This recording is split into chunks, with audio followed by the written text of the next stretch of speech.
Hello friends, in this video lecture we will see if anyone tries to tamper the data in the blockchain, what will happen.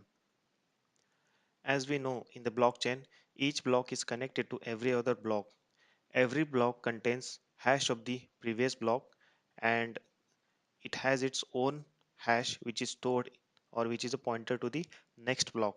So whenever someone tries to hack the blockchain by tampering with the suppose someone tries to hack the blockchain by tampering the block. So every block has the previous block hash of the previous block and its own hash.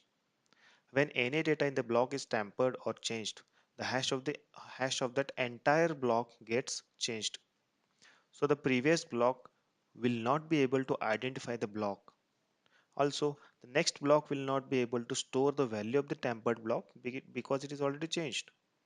In this case, the hacker has to change the hash of each and every block in the blockchain using his computational power, which is highly impossible. To do this, the hacker has to acquire more than 50% consensus of the blockchain network, which is highly impossible. So whenever a transaction or whenever a block is tampered in the blockchain, it will be identified easily by other nodes and will be rejected.